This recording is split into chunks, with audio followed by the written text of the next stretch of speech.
What if I told you that a woman once walked into a job interview, got asked the most humiliating personal questions you can imagine, and it led to a $45,000 courtroom victory that exposed one of Manhattan's most powerful CEOs?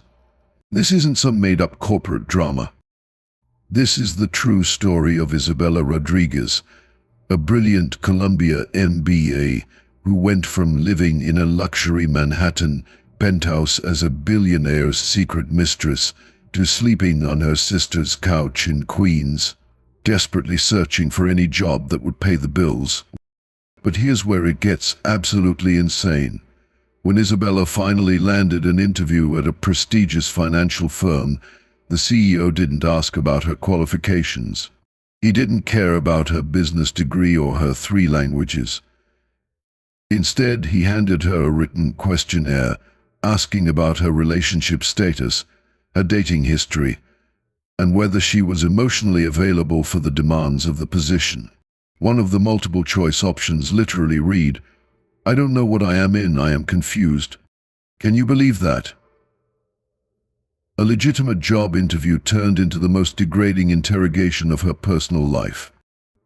But what this arrogant executive didn't know was that Isabella had already been through hell with another powerful man who thought he could control her destiny. And this time she wasn't going to stay silent. If you've ever felt powerless in a workplace situation, you need to hear this story. Hit that like button because this gets absolutely wild. And by the end, you'll understand why sometimes the people who seem weakest are actually the ones with the most strength to fight back. To understand how Isabella ended up in that humiliating interview, we need to go back to where it all began, in the gleaming towers of Manhattan's financial district, where Sterling Whitmore III ruled over his $3 billion luxury real estate empire like a modern-day king. Sterling wasn't just wealthy, he was Manhattan royalty. At 45, he controlled Pinnacle Properties, a company that owned some of the most prestigious office complexes from Miami's waterfront to Chicago's skyline. This was a man who closed deals worth hundreds of millions while most people were having their morning coffee.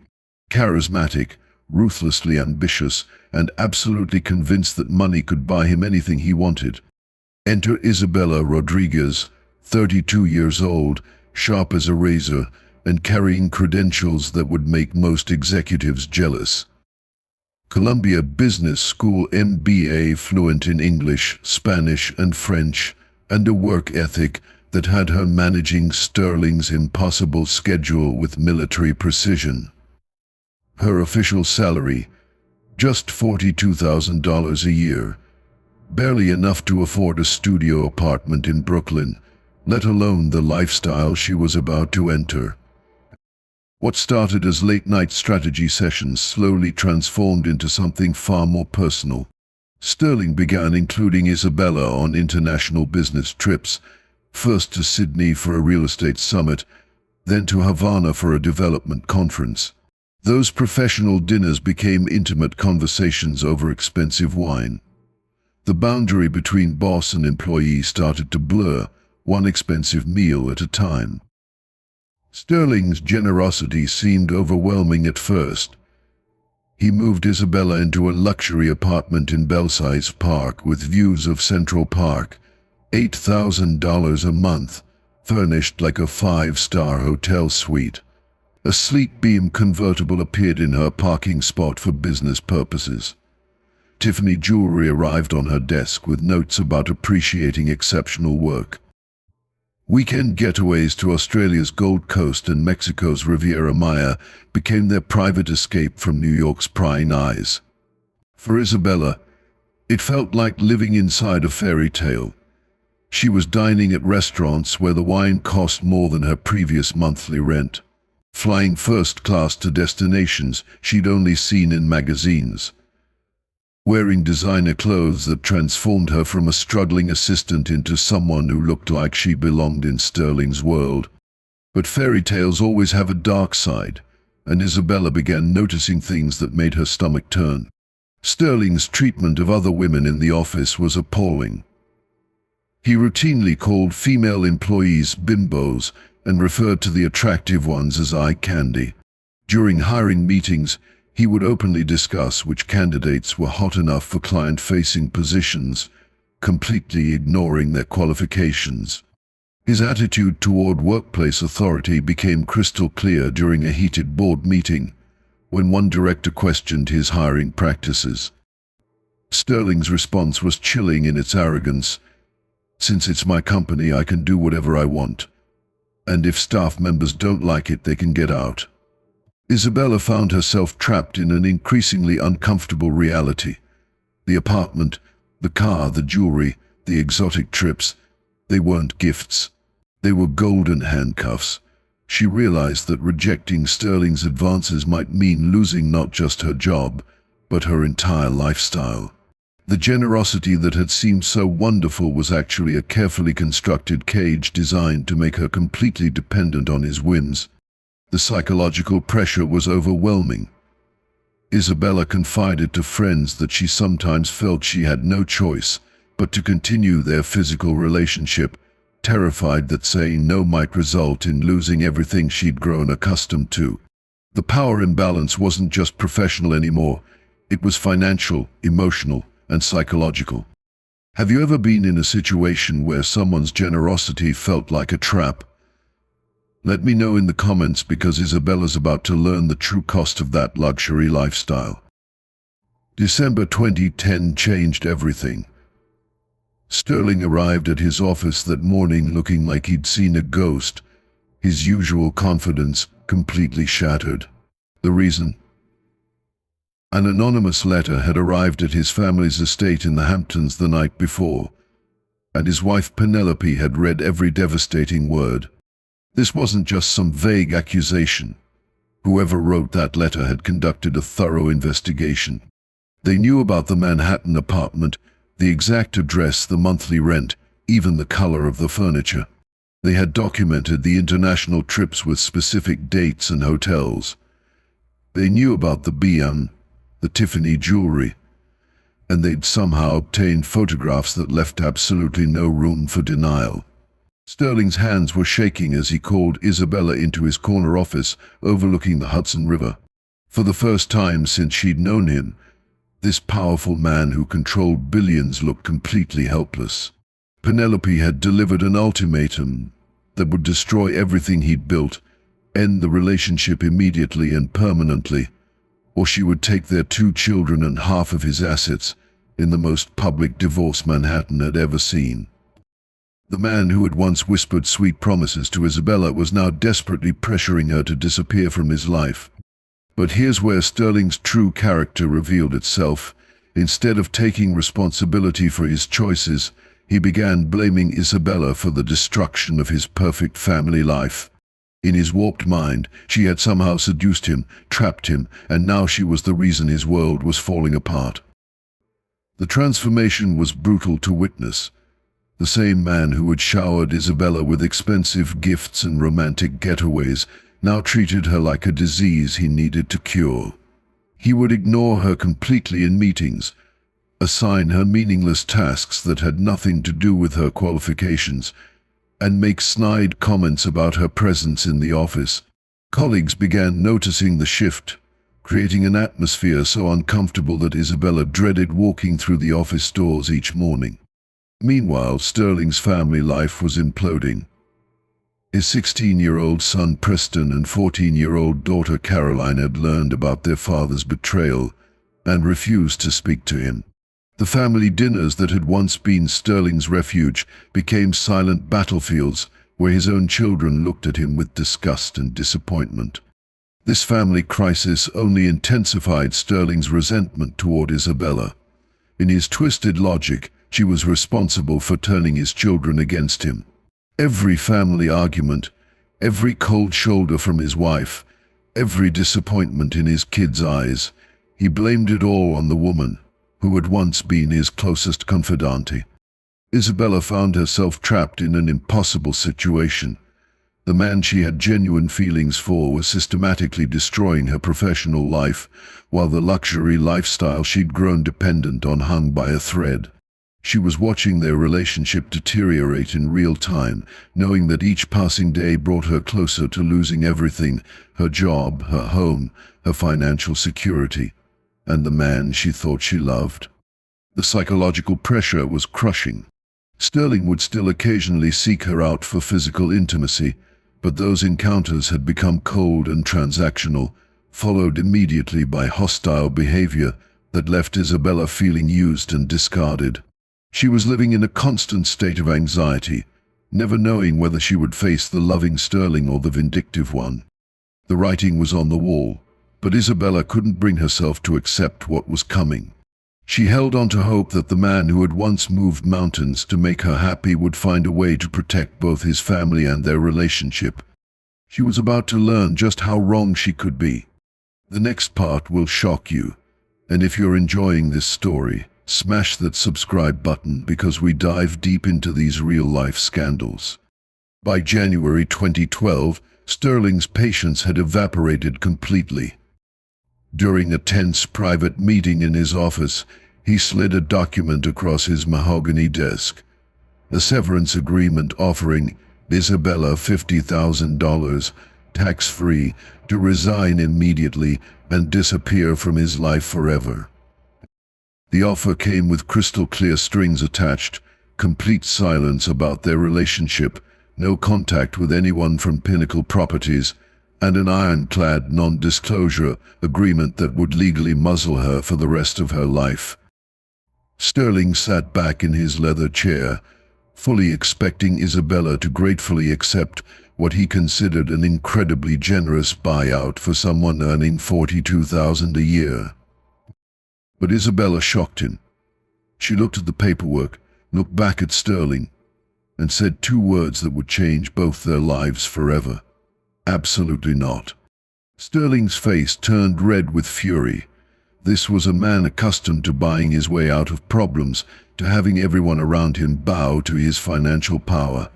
The idea that his former assistant, someone he'd elevated from poverty to luxury, would dare refuse his offer was incomprehensible to him.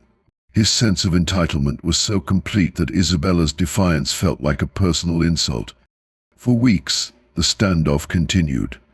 Isabella kept showing up to work, despite the increasingly toxic environment, while Sterling grew more desperate and vindictive. He couldn't understand why she wouldn't just take the money and vanish like a good little problem that needed solving. The end came with a phone call that Isabella would never forget. Sterling was calling from his summer home in the Hamptons on a February morning, his voice cold and final. "You're fired. Don't you come back to the office again. Security has been instructed to escort you out if you show up. No severance package. No transition period. No professional courtesy. Just brutal, immediate termination delivered over the phone like he was canceling a dinner reservation." The consequences were swift and devastating. Within 48 hours, Isabella received an eviction notice for the Manhattan apartment. The BMW disappeared from her parking space, repossessed without warning. Every luxury that had made her feel secure vanished overnight, leaving her scrambling to pack her belongings into garbage bags, while facing the reality of homelessness in one of America's most expensive cities. But Sterling's revenge didn't end with her termination. He systematically destroyed her professional reputation within the luxury real estate industry. Using his extensive network of contacts, he ensured that Isabella would be blacklisted from every comparable position in Manhattan. When potential employers called Pinnacle Properties for references, they were told only that Isabella was no longer with the company, a response that immediately raised red flags for hiring managers. Isabella moved in with her sister in Queens, a humbling fall from the penthouse lifestyle she'd grown accustomed to. Her savings, modest to begin with, disappeared quickly between legal consultations and basic survival expenses. The psychological impact was devastating. Diagnosed depression and anxiety made even simple tasks feel overwhelming. The woman who had once managed multi-million-dollar real estate deals was now struggling to afford subway fare to job interviews. Sterling had successfully transformed her from an accomplished professional into someone who appeared unemployable, damaged goods that no reputable company would risk hiring. But Isabella had no idea that her worst humiliation was still to come. 6 months of rejection letters and dead-end leads had pushed Isabella to her breaking point. Living on her sister's couch in Queens, surviving on ramen noodles and hope, she was desperate for any opportunity that might restore some dignity to her professional life. When Meridian Financial Group called to schedule an interview for an executive assistant position, Isabella felt her first spark of optimism in months. Meridian specialized in pension fund management, a respectable mid-sized firm in Manhattan's financial district. The salary wasn't glamorous, but it would be enough to get Isabella back on her feet and prove that Sterling hadn't completely destroyed her career prospects.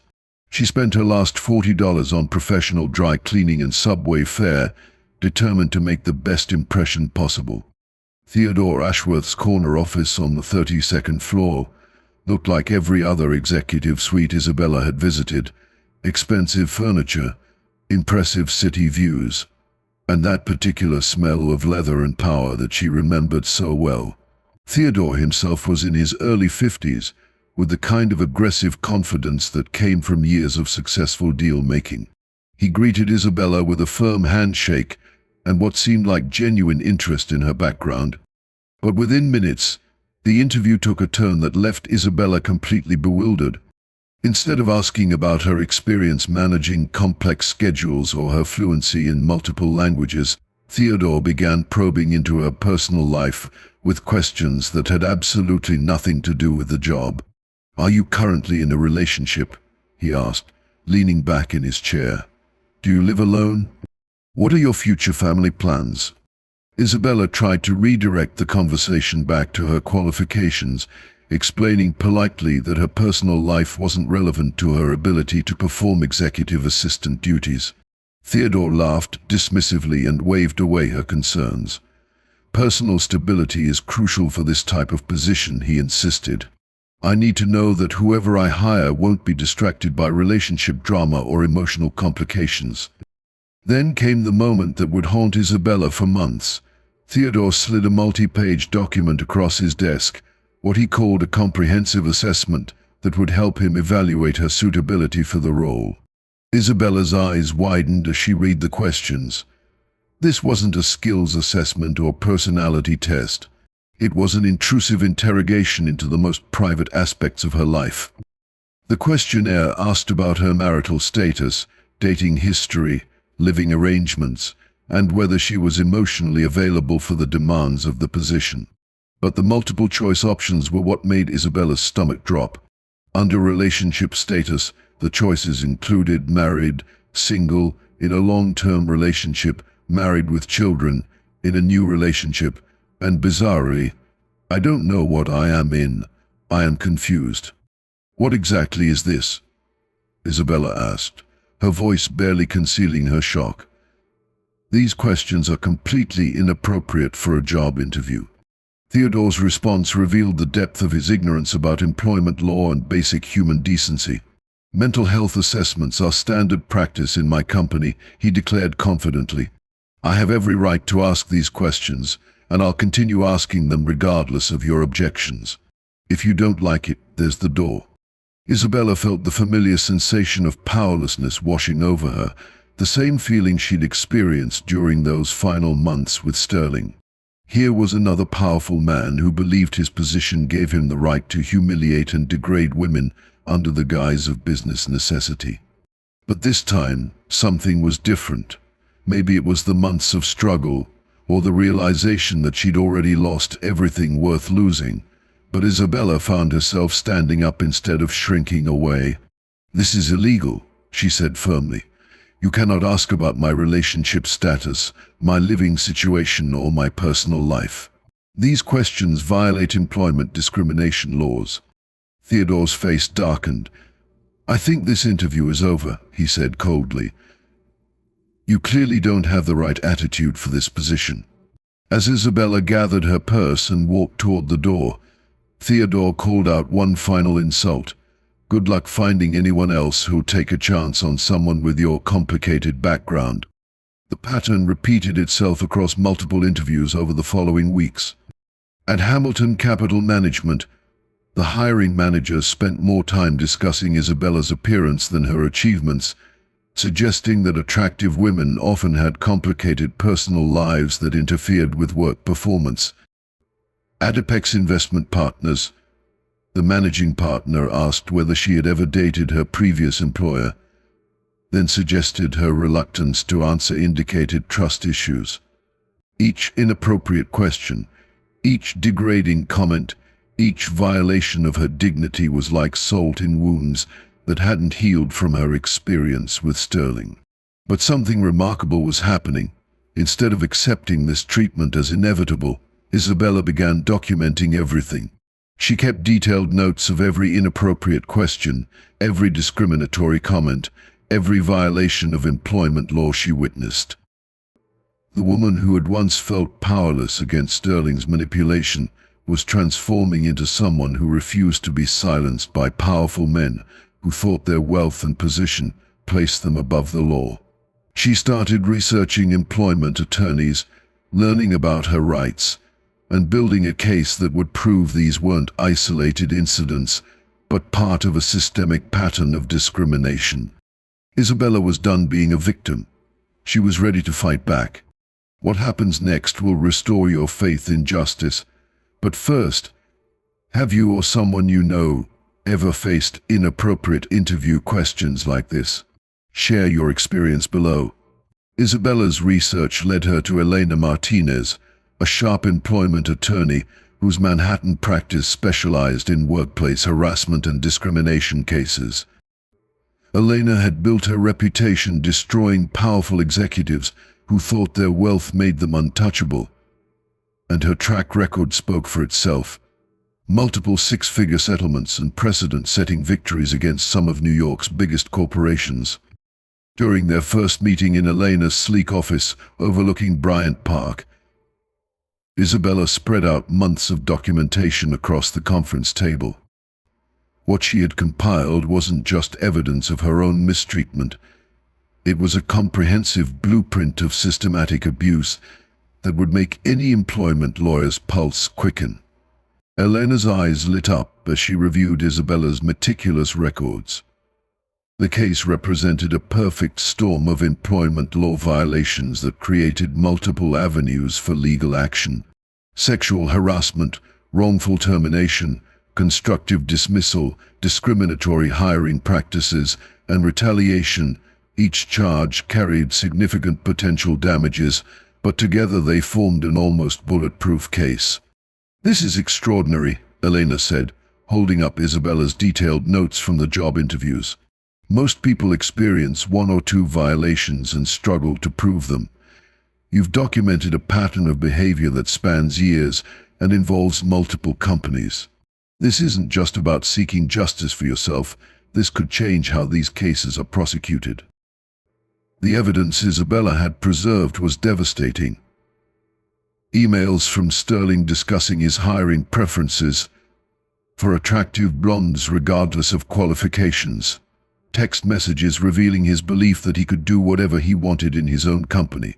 Financial records showing the apartment payments, car lease, and jewelry purchases that established the coercive nature of their relationship. Bank statements proving the economic dependency he had deliberately created. But Elena knew they needed more than just Isabella's story to build an unshakable case. She hired a private investigator to locate former Pinnacle Properties employees who might have witnessed Sterling's behavior toward women in the workplace. What they discovered exceeded even Elena's expectations. 3 former female employees came forward with stories that were disturbingly similar to Isabella's experience. Sterling had a pattern of targeting attractive women in subordinate positions, using his authority to create inappropriate relationships, then discarding them when they became inconvenient. Each woman had been subjected to derogatory comments, sexual innuendo, and hostile treatment when they refused his advances, or when the relationships ended. The investigation also revealed that Sterling had systematically violated Pinnacle Properties' own ethics policies. The company handbook clearly required senior executives to disclose any personal relationships with subordinates to the board of directors. Sterling had never made such a disclosure, putting the entire company at legal risk and demonstrating his conscious awareness that his behavior was inappropriate. Alana's team discovered internal company communications showing that other executives had concerns about Sterling's treatment of female employees, but had been afraid to challenge him directly. One email from the HR director to the chief operating officer expressed serious concerns about potential liability regarding Sterling's hiring practices and workplace behavior, but no action had been taken. The pattern that emerged painted a picture of corporate culture that enabled and protected abusive behavior as long as it came from someone generating profits. Isabella's case wasn't just about one woman's mistreatment. It was about an entire system that prioritized financial performance over basic human dignity. As Elena compiled the evidence, she realized they had something unprecedented, a case that could establish new legal precedents for addressing workplace harassment and discrimination. The combination of documented abuse, systematic violations, and corporate negligence created an opportunity to send a message that would resonate throughout corporate America. Isabella found herself experiencing emotions she hadn't felt in years: hope, validation, and most importantly, power. For the first time since Sterling's brutal termination call, she felt like she had control over her own destiny. The woman who had been discarded like garbage was about to become the plaintiff in a case that could destroy her former tormentor's reputation and career.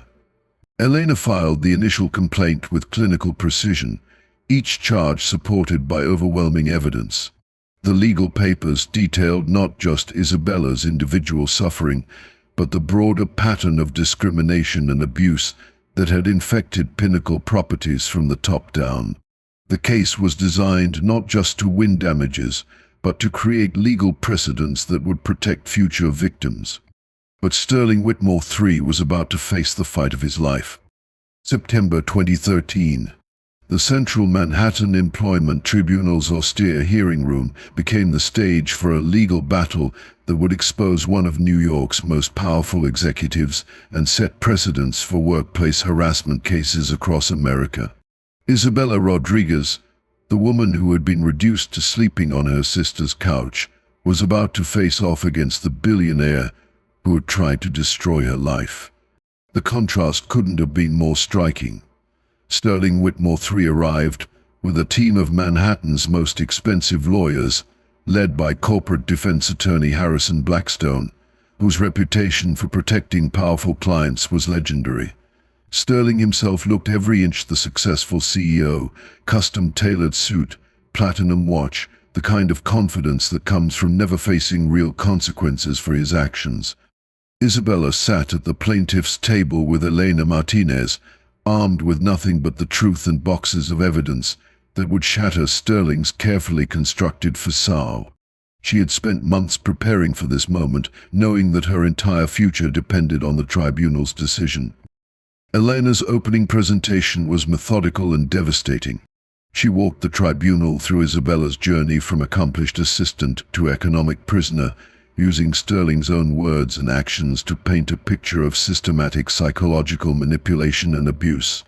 The evidence was overwhelming: emails, financial records, witness testimony, and corporate policy violations that demonstrated a pattern of predatory behavior.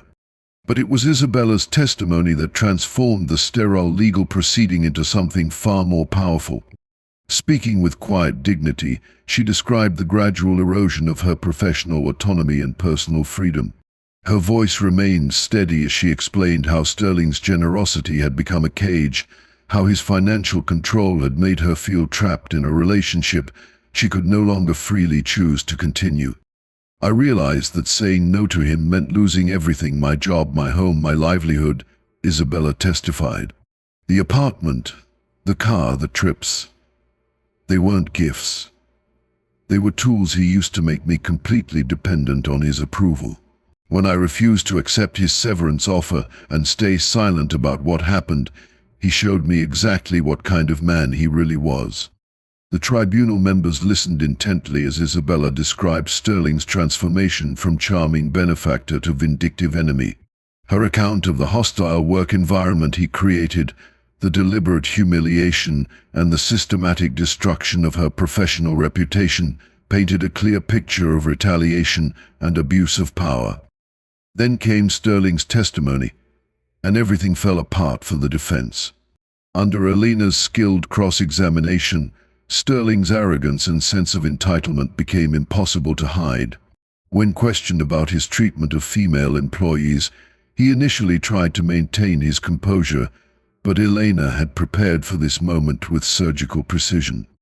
"Mr. Whitmore, did you or did you not refer to female employees as bimbos and eye candy during hiring discussions? I may have used informal language in private conversations, but is it your testimony that calling women bimbos constitutes informal language rather than derogatory harassment?" Sterling's face reddened as he realized the trap he'd walked into. "Look, it's my company. I built it from nothing.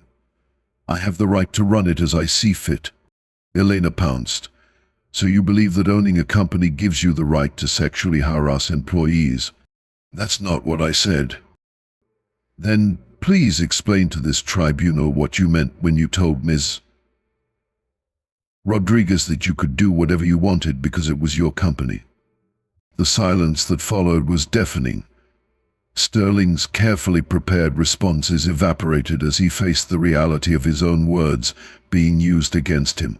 His admission that he believed his wealth and position placed him above normal rules of conduct was exactly what Elena needed to destroy his credibility. The defense's attempts to portray Isabella as a willing participant in an inappropriate relationship crumbled under the weight of evidence, showing the power imbalance and economic coercion Sterling had created. Expert testimony from workplace psychologists explained how relationships between senior executives and subordinates could become inherently coercive, regardless of how they began. Harrison Blackstone's final desperate strategy was to emphasize Sterling's $50,000 severance offer as evidence of his client's generosity and good intentions.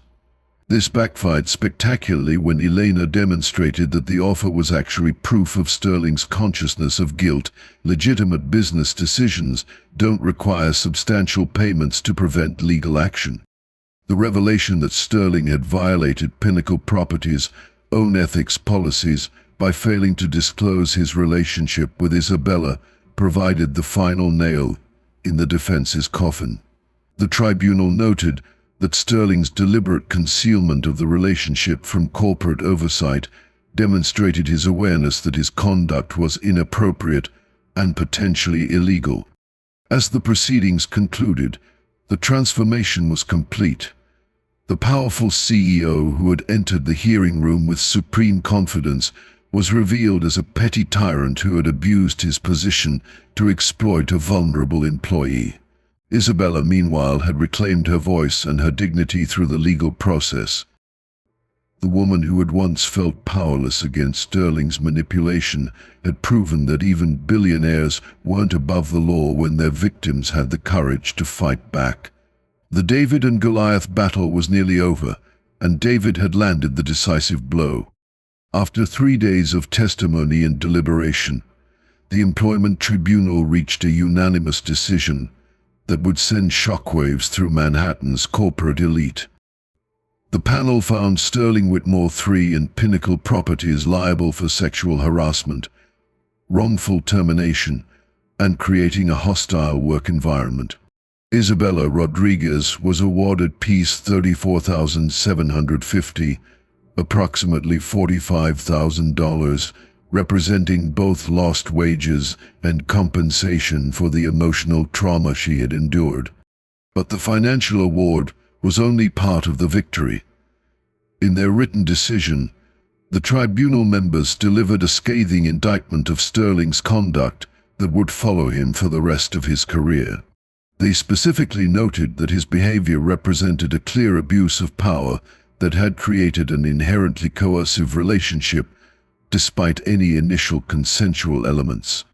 The tribunal was particularly critical of Sterling's post-discovery behavior, finding that his deliberate creation of a hostile work environment constituted constructive dismissal designed to force Isabella's resignation without fair compensation. The panel noted that his $50,000 severance offer, while substantial, was clearly intended to buy Isabella's silence rather than provide appropriate compensation for the damages she had suffered. For Isabella, the verdict represented more than financial vindication. It was official recognition that she had been wronged by a system that had seemed untouchable. The woman who had been dismissed as a disgruntled former employee was now legally validated as a victim of systematic abuse by one of New York's most powerful executives. However, the consequences for Sterling were disappointingly limited.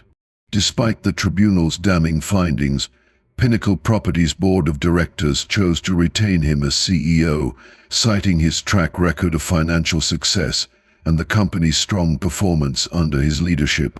The decision sparked outrage among women's rights advocates, who argued that it sent a dangerous message about executive accountability. But the case did force significant changes at Pinnacle Properties. The company implemented comprehensive new policies requiring disclosure of all personal relationships between employees and established an independent hotline for reporting inappropriate conduct. Sterling was mandated to undergo sensitivity training and submit to enhanced oversight of his interactions with female employees, a humiliating come-down for a man who had once boasted about doing whatever he wanted in his own company. The reputational damage proved more lasting than the legal consequences. Several high-profile clients expressed concerns about Pinnacle Properties' corporate culture, and the company struggled with recruitment as talented professionals, particularly women, became reluctant to work for an organization associated with harassment scandals. Isabella used her legal victory as a platform for broader change. She began speaking at conferences and workshops about workplace harassment, sharing her experience to help others recognize and address inappropriate conduct. Her transformation from victim to advocate gave her a sense of purpose that helped heal some of the psychological wounds Sterling had inflicted. The case established important legal precedents that continue to benefit victims of workplace harassment today. Employment attorneys across the country began citing Isabella's case in similar situations, using the tribunal's findings to demonstrate how workplace relationships involving significant power imbalances could become inherently coercive. The impact extended beyond individual cases to influence corporate policy across multiple industries. Companies began reviewing their relationship disclosure policies and harassment prevention programs, recognizing that failing to address executive misconduct could result in significant legal and reputational costs. Isabella's courage in pursuing legal action, despite overwhelming personal and professional risks, helped establish that even the most powerful executives weren't immune from consequences when they abused their positions. Her story became a cautionary tale about the dangers of unchecked corporate power, and a beacon of hope for employees facing similar situations. The woman who had once felt completely powerless against Sterling's manipulation had proven that justice could prevail over privilege when victims had the courage to fight back and the legal system to support them. Isabella Rodriguez's journey from luxury penthouse to courtroom victory teaches us 5 crucial lessons that every working person needs to understand, especially in today's corporate world where power imbalances remain dangerously common. First, power without accountability becomes abuse. Sterling Whitmore III believed his wealth and position placed him above normal rules of conduct. His statement that he could do whatever he wanted because it was his company perfectly captures the entitled mindset that leads to workplace abuse. When executives face no oversight or consequences for their behavior, they inevitably push boundaries until someone gets hurt. Isabella's case proved that even billionaires aren't immune from justice when their victims refuse to stay silent. Second, document everything. Isabella's meticulous record-keeping became the foundation of her legal victory. Every inappropriate email from Sterling, every financial transaction, every witness to his discriminatory behavior, she preserved it all. In workplace harassment situations, your memory isn't enough. Text messages, emails, financial records, and written accounts of incidents create the evidence trail that transforms, he said, she said, disputes into winnable legal cases. Third, know your worth beyond material gifts. The luxury apartment, expensive car, and designer jewelry and designer wear. They were tools of control defend. They were tools to make Isabella financially dependent on Sterling's approval. When someone uses generosity to isolate you from your support network and make you afraid to leave, that's not generosity at all. Your dignity and freedom are worth more than any material comfort. Fourth, legal protections exist, but you must fight for them. Employment laws prohibiting harassment and discrimination mean nothing if victims don't have the courage to enforce them. Isabella could have accepted Sterling's severance offer and disappeared quietly, but her decision to fight back not only secured her own justice, but created legal precedents that protect other victims. The system only works when people are brave enough to use it. Fifth, inappropriate interview questions are illegal. Isabella's experience with Theodore Ashworth and other executives reveals how widespread discriminatory hiring practices remain. Questions about your relationship status, family plans, living situation, or personal life violate federal employment laws. Knowing your rights empowers you to recognize discrimination and take action when it occurs. Isabella's transformation from victim to advocate shows us that our worst experiences can become sources of strength and purpose. Her willingness to share her story publicly has helped countless other women recognize inappropriate workplace behavior and seek the justice they deserve. Her case reminds us that standing up to powerful people who abuse their positions isn't just about individual justice. It's about changing systems that enable harassment and creating safer workplaces for everyone who comes after us. What would you have done in Isabella's situation? Let me know in the comments. If this story opened your eyes about workplace rights, hit that like button. Subscribe for more stories of justice prevailing over power, and share this with someone who needs to hear that standing up for yourself is worth it. Next week, we're exploring another billionaire scandal that will make your jaw drop. You won't believe what happened when a tech CEO's wife discovered his secret cryptocurrency fortune.